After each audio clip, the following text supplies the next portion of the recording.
रात का वक्त मुंबई के बीचों बीच स्थित एक high security bank central Fortune bank. यह बैंक अपनी अटूट सुरक्षा और करोड़ों की संपत्ति के लिए मशहूर था। इस बैंक के लॉकर रूम में दुनिया का सबसे सुरक्षित स्थान माना जाता था।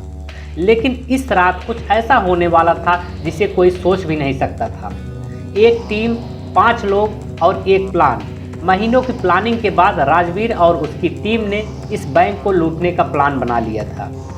प्लान सिंपल था, बैंक के सर्वर को हैक करके अलार्म सिस्टम को डिसेबल करना, नकली पहचान पत्र के जरिए बैंक के अंदर घुसना, लॉकर रूम तक पहुंचने के लिए बैंक के मैनेजर को किडनैप करना, लॉकर तोड़कर 500 करोड़ की संपत्ति उड़ा ले जाना। राजवीर और उसकी टीम तय समय पर बैंक पहुंची।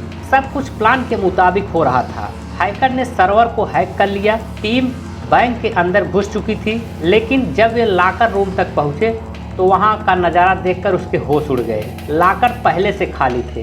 राजवीर ने चिल्लाते हुए कहा, यह मजाक है, कोई हमसे पहले यहाँ तक कैसे पहुँच सकता है। टीम के सारे लोग हैरान थे। बैंक के हाई सिक्योरिटी को तोड़ना नामुमकिन था, लेकिन सवाल यह था कि जो 500 करोड़ वहाँ होने चाहिए थे वो कहाँ गए। राजवीर ने तुरंत अपने हैकर को सर्वर की पूरी जानकारी निकालने के लिए कहा।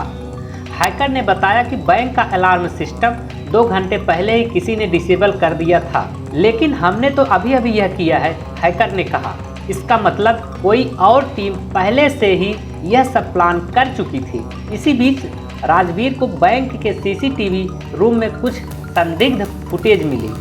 फुटेज में दिखाई दिया कि 3 नकाबपोश लोग लॉकर रूम से बाहर जा रहे हैं, लेकिन अजीब बात यह थी कि यह फुटेज 48 घंटे पुरानी थी। राजवीर ने गुस्से में कहा, अगर यह लूट पहले हो चुकी थी तो यह खबर कहीं सामने क्यों नहीं आई। अचानक बैंक के बाहर पुलिस की गाड़ियां पहुंच गई। किसी ने गुप्त सूचना देकर बताया कि बैंक में चोरी होने वाली है। राजवीर और उसकी टीम ने भागने की कोशिश की, लेकिन बैंक के सारे रास्ते बंद हो चुके थे। जब पुलिस ने राजवीर को पकड़ा और उनसे पूछताछ की तो एक खौफनाक सच्चाई सामने आई। बैंक की असली लूट तो 2 दिन पहले हुई थी और यह प्लान किसी और ने नहीं बल्कि खुद बैंक के मैनेजर और कुछ अधिकारियों ने किया था। उन्होंने लूट की खबर छुपाई और राजवीर की टीम को बल का बकरा बनाने के लिए योजना बनाई।